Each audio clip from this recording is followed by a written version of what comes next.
오늘 뭐 그 국가 중요과학 기술 자료 중에서 이제 수소 전기차를 저희가 이제 선정이 돼서 이렇게 전국적으로 이렇게 순회하는데, 그 수소 전기차가 뭐냐 이거를 한 30분 동안 간단하게 이제 말씀드리도록 하겠습니다. 날씨가 덥죠 요새, 그렇죠? 날씨가 덥고, 날씨가 더운 것뿐만 아니라 지구 자체가 더워지고 있어요. 예?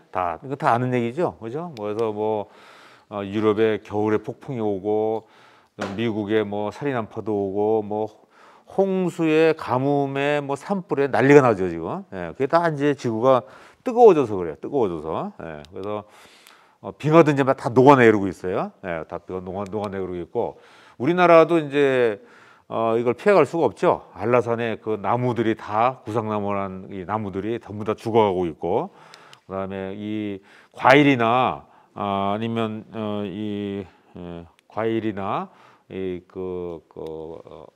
물고기들 있죠. 다 이제 우리나라 한반도가 뜨거워지니까 아열대로 바뀌고 있어요. 그래서 다 이렇게 지금 남쪽에만 나던 과일들이 다 이제 북쪽에도 나고, 남쪽에만 살던 물고기들이 다 북쪽으로 올라와 있어요. 이렇게 점점 뜨거워지고 있다는 증거죠. 예. 그래서 이걸 좀 더 이제 이런 현상들을 과학적으로 이렇게 살펴보면 뭐 많이 다 아시는 분도 계시겠지만은 온실효과라고 그래요. 온실효과, 지구 온난화의 원인이 온실효과라고 그럽니다. 그래서 사전적인 의미로 보시면은 온실효과란 온실가스가 태양으로부터 지구에 들어오는 태양 복사 에너지를 흡수하여 지구 대기 온도가 상승하는 현상이다, 이렇게 얘기해요. 그래서 태양에서 에너지가 오죠. 다 우리는 태양 없으면 못 살죠. 에너지 다 와요. 오면 이게 반사래요. 반사해 나가는 것들도 있고, 일부는 이게 지구로 이제 이렇게 흡수가 돼요. 예. 흡수되면은 지구가 또 뜨거운 이제 땅덩어리가 되죠. 여기서 또 복사 에너지라고 이렇게 에너지가 나와요. 에너지. 예. 반사가 되죠. 근데 요 복사된 에너지가 이 공기 중에 이게 요렇게 이제 그 온실가스라는 거 있어요. 온실가스 층에 의해서 갇혀져요. 나가지 못해, 에너지가. 여기 갇혀버려요. 뜨거워지는 거죠. 그래서 이거는 여러분들 이제 온실 있죠, 온실. 온실이 한겨울에도 따뜻하잖아요. 그건 에너지가 들어와 가지고 그 비닐을 뚫고 못 나가고 들어오는 곳에 다 에너지가 다 갇혀 가지고 그게 이제 뜨거워지는 거거든요. 지구가 똑같이 온실이에요, 온실. 이렇게 온실로 돼 가지고 뜨거워져요, 자꾸 이게. 그러면 이 온실가스가 뭐냐 하면 6가지예요, 6가지. 가장 많은 게 이산화탄소, 그다음에 메탄, 그다음에 이산화질소, 그다음에 이게 불소화합물이란 거, 이렇게 3가지. 그래서 가장 많은 건 어쨌거나 이게 이산화탄소 뭐 80% 이상 뭐 차지하고 있죠. 예. 이산화탄소 어디서 나와요? 이산화탄소는 우리 아시다시피 숨 쉴 때, 그렇지. 똑똑해. 숨 쉴 때도 나오고, 그다음에 또 자동차에서 많이 나와요. 자동차에서 많이 나온단 말이야. 예. 어디? 타이어? 나무. 거기서 나올 수 있죠.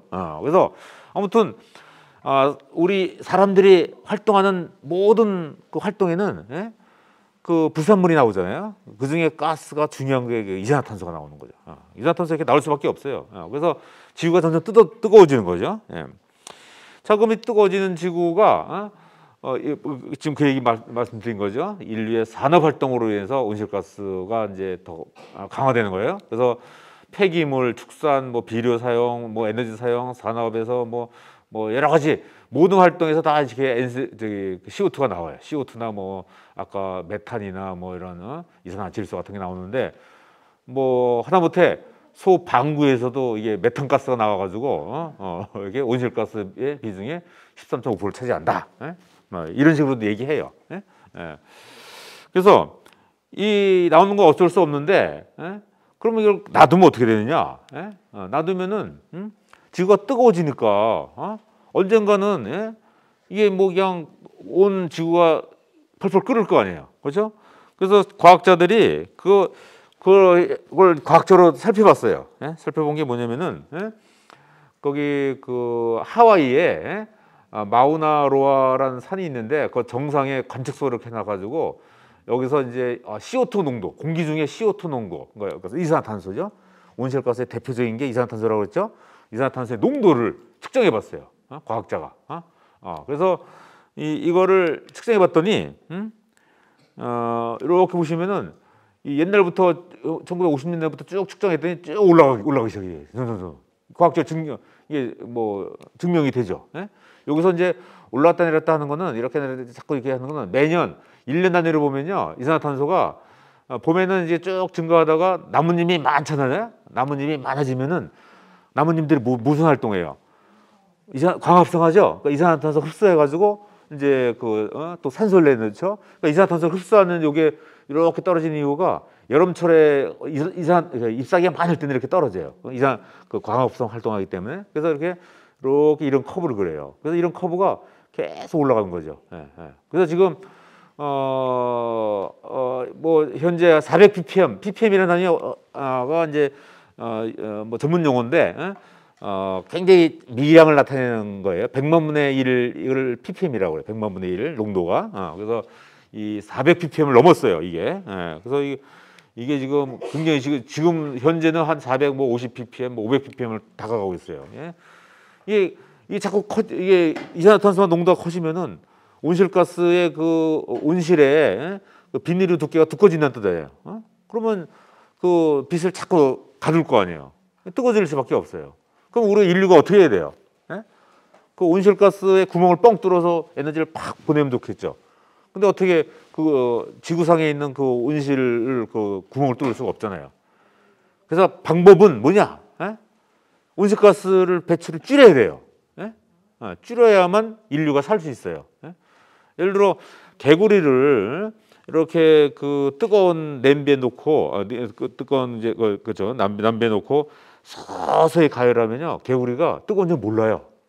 예. 그러다가 마지막에 정말 마지막 온도까지 올라가면 그때 뜨거운 줄 알지만 너무 늦었어. 죽어버려요. 예? 예. 예? 그러니까 우리 인류가 그런 거예요 지금. 지구가 뜨거워지고 있는데 계속 적응하다 보니까 지구가 뜨거워지지는 몰라. 예? 야 이거 좀 덥다. 뭐 이 정도야. 그렇지만은 이게 50년 지나고 100년 지나면은 우리 손자, 손녀 이렇게 증손자를 가면은 예? 지구가 지금 우리가 30도만 돼도 그냥 정신이 없는데 엄청 더웠잖아 지난 여름에. 예? 뭐 35도 이렇게 돼 버리면 큰일 나는 거예요 이게. 예. 예. 사람이 살 수가 없어요. 그래서 온도를 낮춰야 돼요. 그래서 이제 만약 그런 이제 그 온실가스 계속 나오면은 예? 여러 가지 과학자들이 이제 생각해 놓은 게 이게 중요한 게 두 가지가 이제 바뀌는데 예? 그 대기 온도가 이렇게 올라갈 수 있어. 5도까지 올라갈 수 있어. 5도. 지금이 우리가 여름에 30도면 덥다고 그러잖아요. 35도까지 올라갈 수 있어. 막 한여름에 평균으로. 지구 전체적으로 5도가 올라가면 큰일 나죠. 예. 그러니까 다 녹아내리니까 이런 것들이 예? 해수면이 상승해. 해수면이. 예? 그래서 어떤 분은 뭐 한 80cm까지 상승하겠다. 뭐 어떤 사람은 50cm다. 그러니까 과학자들이 예측하는 거에 따라 달라지겠죠. 그렇죠? 그러니까 해수면이 상승하면은 그냥 그 섬이 없어지는 거야. 섬이. 예? 섬이 막 없어지고 뭐 우리나라 한반도의 그 항구 쪽에 그 연안 항구들도 참 물에 잠기게 되는 거죠. 큰일 나죠, 이게. 그래서 이런 거를 미리 방지해야겠다 하는 게 굉장히 중요한 이제 사실이고 이게 과학자들이 가만히 있지는 않아요. 이런 것 때문에 잘 이제 보통 일반 사람들은 모르지만은 이런 거에 위기를 느껴가지고 인류 공동으로 노력을 해요. 그런 게 유엔이 있죠, 유엔. 유엔 산하에 이게 이제 정부 간에 이제 뭐 영어로 써서 그렇지만은 IPCC라고 해서 이런 과학자 모임이 먼저 만들어졌고 그다음에 이게 중요해요. 유엔 산하에 기후 변화 유엔 기본 협약 해서 약자로 영어 다 아시죠? UNFCCC 이런 단체를 만들었어요. 그러니까 유엔 기구야. 유네스코처럼. 유네스코는 교육에 대한 거 유네스코가 하잖아요. 그렇죠? 그리고 뭐 노동 저기 그 근로 이런 거는 ILO 뭐 이런 것등 기구가 많은데 기후에 대해서 중요한 기구는 UNFCCC. 그래서 UN 기본협약. 이거 1년에 한 번씩 열어요. 총회를 열어. 총회. 전 세계 돌아가면서. 우리나라는 아직 안 열렸어요. 근데 우리나라가 한 2, 3년 후면은 이거를 아마 총회를 우리가 우리가 열 예정으로 있어요. 그래서 아무튼 이렇게 국가 거의 200국 나라들이 모여가지고 야, 지구를 어떻게 살릴까? 뜨거운 지구를 어떻게 식힐까? 이걸 가지고 막 논의를 하고 각 국가마다 야, 너희들은 온실가스 너무 배출해. 이건 줄여. 이런 식으로 할당량을 막 정해줘요. 중국, 니는 너무 심하지 않아? 석탄가스 좀 줄여, 석탄을. 뭐 예를 들어 뭐 우리나라도 야, 니네 너무 선진국의 개발도상국에서 선진국으로 오면서 온실가스 너무 많이 배출했어. 한 몇 년 뒤에는 한 5년 뒤에는 30% 줄여. 이런 식으로 각 나라마다 이걸 할당을 막 해줘요. 이걸. 그래서 이게 이제 점점 이제 강화가 되는 거죠. 예. 그래서 그게 이제 중요한 게 그 1992년부터 이제 기후 변화 협약을 이제 얘기하기 시작해서 라오에서 이제 그 선언을 했고 중요한 건 이거예요. 파리 협정을 맺었어요. 2015년도에. 예? 그래서 파리 협정을 맺어 가지고 전 세계인들은 기후 변화 협약에 가입해야 된다. 해 가지고 다 가입시켰어요. 그때 역할하신 분이 가운데 이거 아시죠? 이거 어느 분인지. 유엔 사무총장. 반기문 사무총장. 한국분이에요, 한국분이. 예? 한국분이 유엔의 그 사무총장을 하시면서 가장 큰 업적으로 이 유엔 기후변화 협약을 만든 거예요. 예. 그래서 굉장히 큰 그 이정표를 지금 이렇게 마련하신 분이에요. 예? 그래서 2015년도에 파리 협정을 맺어가지고 2020년부터는 모든 나라가 가입을 했어요. 여기. 가입해가지고 이 온실가스를 줄이는 거에 대해서 도장을 다 찍었어요. 대통령들이 다 와가지고 우리나라 이만큼 줄이겠다 뭐 다 얘기했어요. 우리나라도 5년 뒤에 뭐 30% 줄이겠다 큰 소리 뻥 치면서 도장 찍었어요. 그래서 그런 것들은 너무 자세하니까 그거는 다음 이렇게 관심 있는 분들은 더 찾아보시면 되는 거고 아무튼 이런 노력을 다 하는 거예요. 그래서 우리나라가 2050년도에 그 온도 한 2도를 그 2도 안으로 줄이겠다. 그러니까 산업화 했을 때 온도보다도 한 상승 온도를 한 2도 정도 이렇게만 고정시키겠다 했을 때 이 줄여야 하는 이산화탄 저기가 온실가스가 한 10분의 1로 줄여야 돼요. 이만큼. 예? 지금 배출이 이만큼이면은 550 메가톤이면은 예? 한 뭐 80 메가톤까지 줄여야 돼요. 예. 엄청 줄여야 되죠. 속된 말로 이게 장년이 아니에요, 이게. 예? 예. 그래야만 우리나라가 한 온도 상승을 2도 내로 이제 줄일 수 있는 거예요, 이렇게.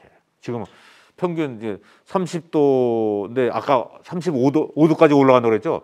35도까지 막 올라가는데 예? 한여름 날씨가 32도로 이렇게 좀 줄이려면은 이 정도로 온실가스를 줄여야 되는 거죠. 이게 모든 분야에서 굉장히 정말 중요한 문제죠. 그러면은 이제 줄인 거 어떻게 줄이냐? 과학자들이 세 가지 방법을 생각했어요. 야, 이거 온실가스 줄이려면은 뭐를 해야 되냐? 첫 번째가 에너지 효율을 향상시켜야 되자. 그래서 백열정등 뭐 예를 들어 뭐 이런 이런 것들을 전부 다 이렇게 이제 그 LED라고 하죠. LED 바꾸는 거예요. 그래서 이제 배출량을 줄이고 그다음에 이런 이제 뭐 그 발전소나 아니면 공장에서 나오는 이 매연 이런 온실가스를 다 저기로 저탄소화라는 뜻은 이제 그 신재생 에너지 있죠. 태양광 에너지. 아니면 풍력 에너지 이런 걸로 이제 바꾸는 거죠. 그러면 이거 확 줄어들죠. 이게 바꿔야 되고 그다음에 중요한 건 또 이 자동차에서 온실가스가 엄청 나오거든요. 가솔린 자동차, 디젤 자동차 엄청 나오는데 이걸 전부 다 전기 자동차나 이런 온실가스 배출하지 않는 그런 운송수단을 써야만 이게 우리나라가 모든 나라가 다 이렇게 줄일 수 있다, 온실가스를. 그래서 다른 것도 많은데 이게 세 가지 중요한 그 목표를 정했어요. 그래서 최근 들어서, 최근이라기보다도 무슨 뭐 몇 년 사이에 전기차가 엄청 많이 많아졌죠, 그죠? 옛날에는 가솔린 자동차, 디젤 자동차, 주유소 가면 이제 가솔린, 디젤 이렇게 있잖아요. 근데 요새는 자동차가 그걸로 안 가고 어떻게 가요? 주차장에 가서 플러그를 뽑죠. 저기에다, 벽에다가. 그러니까 전기 자동차예요, 전기 자동차. 이 전기 자동차를 바꾸는 거죠, 이렇게. 그러면 왜 전기 자동차를 이제 바꾸느냐? 그러면 전기 자동차는 전기를 써가지고 자동차를 움직이기 때문에 뒤에 매연이나 온실가스가 안 나오잖아요, 당장. 그러니까 이제 이걸 많이 쓰는데, 그러면 전기 자동차면 전기 자동차지 왜 또 수소 전기차냐? 이런 의문이 나올 거 아니에요. 그래서 그 수소 전기차가 이제 뭐냐는 걸 이제 말씀드리겠어요. 예. 자, 온실가스가 중요하니까 온실가스를 모두 줄이자, 이렇게 지금 우리가 전 세계가 노력하고 있죠, 그렇죠? 그래서 온실가스를 배출하지 않는 친환경 무공해 자동차, 친환경이면서 그러니까 온실가스 없이 근데 무공해, 공해도 없어, 매연도 안 나와, 이런 자동차가 이제 필요한 거죠, 그렇죠? 그래서 이제 뭐 가솔린 자동차나 디젤 자동차를 대체해서 온실가스를 배출하지 않는 친환경 무공해 자동차로 전기차와 수소 전기차가 있어요. 두 가지가 있어요. 또 뭐 하이브리드 차, 뭐 플러그인 하이브리드 차 이런 것도 있는데, 그것들은 이제 이 전기차랑 뭐 가솔린 자동차의 이렇게 합작이에요. 그러니까 그런 것들은 이제 나중에 이제 더 공부하시고, 일단 크게 전기차랑 수소전기차가 있다예요. 그래서 연료를 공급하는 기존의 주유소 대신, 주유소에 보통 우리 지금 그 학생들이나 부모님들아 주유소를 가잖아요. 연료를 공급받아야 되죠. 근데 전기차는 전기 충전소가 필요하고 수소전기차는 수소 충전소가 필요한 거예요. 그래서 이 주차장 가면은 이 전기 충전소가 있죠. 그래서 이걸 플러그를 꽂아가지고 충전하고, 수소전기차는 아직은 이렇게 그 건물에 있지 않고 이게 별도 떨어져 있어요. 이렇게 수소 충전소 따로 있어요. 그래서 여기서 수소를 충전하게 됩니다. 그러면 자, 전기차랑 전기차가 뭐냐? 차이가. 자, 봅시다. 여기 한번 읽어볼게요. 전기차는 전기로 구동하는 반면, 여기 전기차가 여기 있어요. 저기고 여기 전기차가 있어요. 그래서 전기로 이제 모터를 구동해서 바퀴를 굴려요. 근데 수소 전기차는 차에 탑재한 수소로부터 연료전지를 통하여 전기를 직접 생산함으로써 자체 전기로 구동함. 자, 이게 무슨 뜻이냐면은 이 전기차는 다 좋은데 문제점이 뭐예요? 밖에서 전기를 공급하지 않으면은 안 굴러가죠, 그렇죠? 그러니까 이 전기를 만드는 거가 이걸 이제 예를 들어 이제 전기차가 이제 100만 대가 되고 1000만 대가 돼요. 그러면 우리나라에서 만드는 모든 전기를 전부 다 끌어서 쓰죠. 전기가 모자라요, 이제 나중에. 그러잖아요. 그러니까 전기를 이렇게 외부에서 끌어다 쓰지 않고 자체적으로 만들어서 다니는 게 수소 전기차예요. 무슨 뜻이 아시죠? 전기차는 전기를 외부에서 공급받는 거야. 근데 수전기차는 그러면 이제 전기가 너무 많을 테니까, 자, 그러면 수소를 갖고 다니면서 전기를 만들어 쓰자는 게 그런 개념이 틀린 거죠. 그래서 여기는 수소 탱크가 있고, 여기서 이제 이거 연료전지라는 게 있어요. 그래서 거기서부터 전기를 만들어내서 바퀴를 돌리는 거죠. 그 차이예요. 그러니까 전기차랑 수소차의 비교가 큰 차이는 뭐냐? 전기차는 전기가 연료고, 수소차는 수소가 연료다. 그건 하나만 말씀드릴게요. 그러면 전기차랑 수소전기차랑 어떤 게 좋으냐? 뭘 사야 되냐? 고민을 많이 하시거든요, 부모님들도. 그래서 둘 다 사도 되는데, 전기차는 사실 그 기술이 많이 발전했어요, 옛날부터. 그래서 전기차 지금 사시면은 굉장히 잘 굴러가고 잘 써요. 수전기차는 이게 개발된 지가 이제 상업화된 지 얼마 안 돼 가지고 이게 그 모델도 별로 없고 수소 충전소가 또 별로 없어요. 그래서 그거를 그 수소 충전소를 찾아다니기가 좀 힘들어요. 근데 소위 이제 얼리 어답터라고 있죠. 이렇게 새로운 기술을 좋아하는 분들, 그리고 진짜 야 전기 자동차는 안 된다. 저거 많아지면은 지구가 더 발전소를 많이 줘야 되기 때문에 큰일 난다. 수소 전기를 쓰자. 뭐 이런 또 환경을 좋아하시는 분들은 또 수소 전기차를 써요. 이렇게. 그래서 우리나라가 수소 전기차는 세계 1등이에요. 전 세계의 70%를 차지하고 있어요. 수출 이런 거를. 그래서 그리고 앞으로 이제 전기차는 이제 시내에서만 다니고, 근데 이제 이 전기차는 이제 나중에 말씀드리지만 배터리로 이제 전기를 하려면 이 전기를 이렇게 받아서 저장하려면 배터리가 필요하거든요.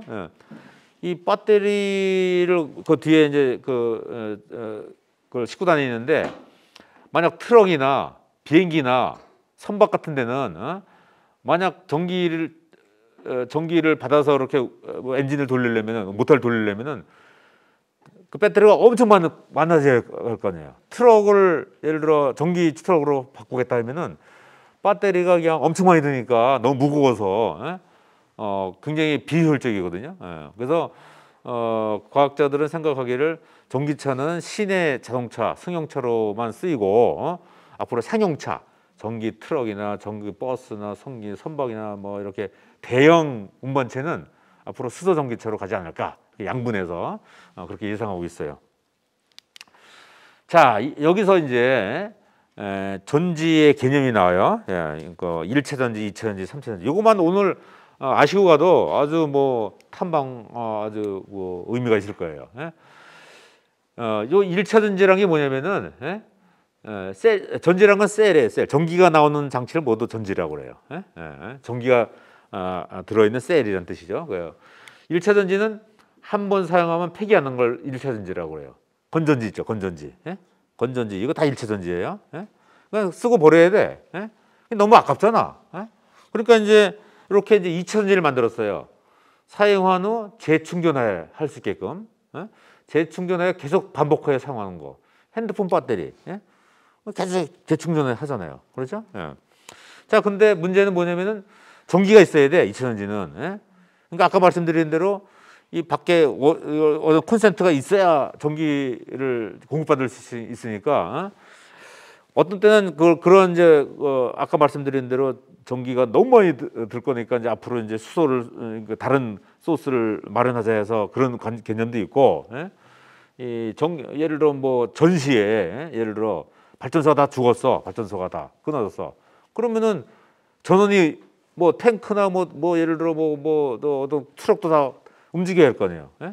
그럴 때 이런 3차 전지가 필요한 거죠. 자기가 연료를 갖고 다니면서 전기를 만들어내서 이렇게 하는 그런 게 필요할 거 아니에요. 그렇죠? 그래서 외부 전기 필요 없이 내부 연료로부터 전기를 자체 생산해서 하는 거를 3차 전지라고 해요. 그래서 외부 전기를 사용하지 않고 탑재된 연료로부터 전기를 직접 생산하는 발전기 개념이에요. 그래서 예를 들어 고분자 전지, 연료전지, 자동차에 쓰이는 게 이거거든요. 그래서 1차 전지 이렇고 2차 전지 이렇고 3차 전지는 이런 모양으로 생겼어요. 그래서 여기는 연료가 공급될 수 있게끔 했어요. 수소가 공급되고 공기가 공급되는 그런 거로 돼 있어요. 그래서 이 개념만 확실히 아시면은 이제 뭐 배터리가 뭐다 이걸 알 수 있죠. 그러니까 보통 우리가 배터리라고 그러면은 1차 전지, 2차 전지 다 얘기를 해요. 그냥 배터리라는 거는. 근데 좀 더 깊이 있게 말씀드리면 1차 전지, 1차 배터리, 2차 배터리 이게 다르죠. 약간 그것만 구분할 수 있으면 됩니다. 자, 그러면 수소 전기차의 원리는 뭐냐? 저 밖에 이제 전시되어 있는 거가 뭐냐면 간단하게 말씀드리면은 여기에 이제 엔진이 없어요. 엔진이 없어요. 엔진이 없고 뭐가 있어요? 아까 전기 생산하는 연료전지라는 게 있죠. 연료전지. 그래서 연료전지에 공기가 들어가고 수소 탱크에서 수소가 들어와요. 그럼 여기서 전기가 나와요. 그 전기가 이렇게 이제 전기 뭐 변환장치를 통해서 모터를 돌려요. 모터. 그렇죠? 근데 보조적으로 이게 배터리가 여기 있는데 만약 이 연료전지가 아니고 배터리만 전체 다 있다면 그게 전기차고, 배터리 대신에 이게 연료전지가 있으면 그게 수소전기차죠. 예. 그래서 그 차이가 있다 이렇게만 아시면 될 것 같고, 그러면 이제 연료전지가 이제 전기 발생 원리는 약간 이제 깊이 있게 들어가지만은 이거 하나만 아시면 돼요. 자, 댐에 댐 아시죠? 댐 우리 댐이 있으면은 비구름이 지나가잖아요. 비구름이 이게 수소야, 수소. 비구름이 지나가면 거기서 수소에서 비가 떨어져야 되잖아요. 댐을 물 차려면은 그러면 이게 전자가 떨어져야 돼. 거기서 수소가 지나가면서 전자를 떨어뜨려 가지고 댐을 채워. 그렇죠? 채우면은 이제 댐이 수위가 높아지겠죠. 그다음에 그 수위가 높아지면은 높아질수록 이제 그 힘이 생기는 거죠. 에너지가 그 수문을 열면은 그 쭉 낙하되면서 이제 그게 그 에너지가 생기는 거죠. 똑같아요. 여기서도 이 수소가 여기서 이제 한쪽을 지나가면서 전자를 떨어뜨려요. 전자. 그러면 여기 전자가 꽉 차일 거 아니에요. 이게 댐이 댐의 일종의 댐. 그러면 이게 이제 회로가 열려 있을 때는 이렇게 꽉 차 있다가 선을 이렇게 연결시켜 가지고 모터를 돌리든지 전구를 밝히든지 하면은 에너지를 쫙 하면 에너지를 발생시키면서 반대쪽으로 가죠. 반대쪽에서는 이제 여기 수소가 이제 전자가 떨어지면은 수소 이온이 돼요. 이온. 수소 이온이 건너가 가지고 이 전자를 합쳐져 가지고 다시 물이 되죠. 간단한 원리예요. 댐에서 미구름이 쫙 가다가 수소가 가다가 전자를 떼어내서 댐에 꽉 채워요. 전자를 꽉 채워. 그래서 수문을 열면은 거기서 이제 뭐 모터를 돌리든지 뭐 불을 밝히든지 하고 밑으로 내려가죠. 쭉 내려가는 거죠. 그 개념으로 보시면 돼요. 이걸 댐으로 보시면 댐. 이런 것들이 보통 한 1V 돼요. 1V. 여기 하면은 그럼 이거 100장을 싸면은 100V가 되겠죠. 그죠? 그리고 이거 면적을 크게 하면은 전류가 많이 생산되죠. 뭐 조그맣게 하면 1A, 크게 하면 뭐 10A 이런 식으로. 그래서 면적을 크게 하면 전류가 커지고 이 장수를 많게 하면 전압이 커져요. 그래서 파워는 전압 곱하기 전류 아시죠? 그래서 만약 큰 예를 들어 자동차 대신 트럭을 움직이고 싶다 그러면 연료전지를 더 크게 하고 장수를 더 많이 하고 이런 식으로 이제 만들어야겠죠. 그래서 이렇게 이제 이런 기본적인 원리만 아시면은 될 것 같고, 그래서 이게 이제 밖에 전시되어 있는 그 모델이에요.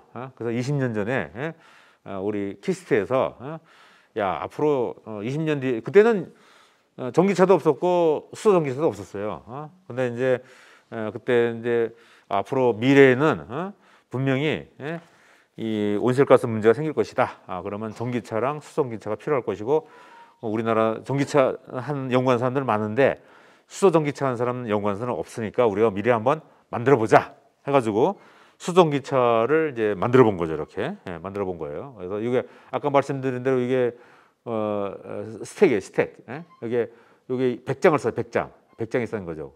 한 장 넓이는 여기 이제 240제곱센치고 그래서 이거를 수소 넣고 산소 넣어가지고 산소는 이제 공기로 집어넣으면 산소가 들어가니까 그래서 요거를 여기서 이제 그 반응을 시키면은 여기서 한 7kW의 그 전력이 나와요. 우리 전기골로 하나가 한 1kW 되죠? 한 7kW 전기골로 한 7개 분의 그 에너지가 나오는 거죠. 여기서. 그러니까 딱 수소 집어넣고 공기 집어넣으면은 전기가 막 나오는 거죠. 그러니까 요거를 이제 탑재시켜 가지고 여기 보면 이제 실린더들이 있어요. 그런 공기 산소 실린더, 수소 실린더 놓고 여기 연료전지예요. 나가시면서 보세요. 이게 자동차가 있으면은 꼭대기에 이렇게 달려있는 게 있어요. 이렇게 여기 연료전지라는 거예요. 그래서 여기서 한쪽은 수소가 들어가고 한쪽은 산소가 들어가서 전기가 나와가지고 이 전기가 모터를 돌려가지고 바퀴가 굴러가는 거죠. 여기 보시죠. 여기 보면 이렇게 연료전지라는 게 있고, 그렇죠? 산소가 있고 여기 수소가 있고, 이거 수소 맞죠? 수소. 그래서 여기 전기가 나오죠. 전기. 그래서 모터 제어기를 통해서 모터를 돌리면은 굴러가게 돼 있죠. 보조적으로 배터리가 이제 이렇게 필요하고. 그래서 이런 것들이 당시에는 이제 만든 적이 없었죠, 우리나라에서. 그래서 실험실에서도 굉장히 한 장밖에 안 만들고 뭐 그러다가 자동차를 굴리기 위해서 저희가 100장을 만들고 그다음에 이렇게 면적을 키우고, 요거 보통 실험실에서는 한 1제곱센치 조그맣게 연구를 해요. 조그맣게 연구하는데 이걸 더 키워가지고 우리가 한번 이렇게 미래의 자동차를, 수송기차를 20년 전에 한번 만들어보고 성공적으로 운전해봤다. 그래서 이 기술이 현대자동차에 이제 그대로 옮겨가가지고 20년 동안 현대자동차가 이거를 쭉 개발을 해가지고 요새 넥소 이런 거 수송기차랑 나오죠. 넥소 이렇게 해서. 그리고 9시 뉴스 보면은 9시에 KBS 뉴스 보면은 한 1초나 5초 정도 뉴스 시작하기 전에 지구는 수소로 되어 있습니다 하면서 막 굴러가고 수소로 움직입니다 뭐 이런 광고가 나와요. 한번 보세요. 바로 이 수소전기차를 생각해서 이렇게 광고하는 겁니다. 예? 그래서 수소가 중요하잖아요. 그래서 수소도 이제 우리나라에서 만들 수도 있고, 일본은 전 세계에서 이렇게 수입할, 원유를 수입하는 대신에 이제 수소를 수입하는 그런 시나리오를 구상하고 있어요. 우리나라도 이거 그렇게 하고 있어요 지금. 예? 수소가 우리나라에서만 만들기 부족하니까 이제 수소를 이제 전 세계에서 수입하는 그런 이제 시대가 올 거고, 그러면 앞으로 이제 수소를 가지고 뭐 여러 가지 이제 공항도 이렇게 뭐 만들고, 앞으로 미래 사회가 수소로 이제 집에 이제 전기도 켜고 난방도 하고 자동차도 수소로 움직이고 모든 걸 이제 수소로 이제 대체하는, 기존의 저기를 수소로 대체해서 그런 온실가스를 줄이는 그런 사회가 올 것이다, 이렇게 이제 생각하고 있습니다. 예. 그래서 결론은 뭐 앞으로 이제 온실가스를 줄여 탄소 중립을 실현하기 위해서는 내연기관 자동차를 전기차 또는 수소전기차로 대체해야 하며 특히 수소전기차의 역할이 더 중요할 것이다, 이렇게 이제 결론을 낼 수 있겠습니다. 예, 이상으로 오늘 강의를 마치고, 결론적으로 말씀드리면은 딱 세 가지를 말씀드릴 수 있어요. 지구가 뜨거워지니까 온실가스를 줄여야 된다. 그렇죠? 예. 그 온실가스를 줄이려면은 기존의 내연기관 자동차 대신에 무공해 친환경 무공해 자동차가 필요하다. 그래서 친환경 무공해 자동차는 전기 자동차랑 수소전기차가 있는데, 전기차는 전기로만 쓰는데 그게 한계가 있으니까 수소를 탑재해서 스스로 전기를 만들어내면서 하는 그런 수소전기차가 앞으로 또 더 큰 역할을 할 것이다. 뭐 그렇게 생각하시면 되겠습니다. 그래서 혹시 수소전기차를 앞으로 구매하실 분들은 미리 고민을 많이 하셔가지고, 값도 약간 비싸지만은 수소 충전소가 좀 이렇게 한정돼 있어요, 장소가. 그래서 그런 걸 잘 염두에 두시고 그렇게 이제 구매하시면 될 것 같습니다. 예, 이상 약간 5분 지났지만 강연을 마치도록 하겠습니다. 예, 감사합니다.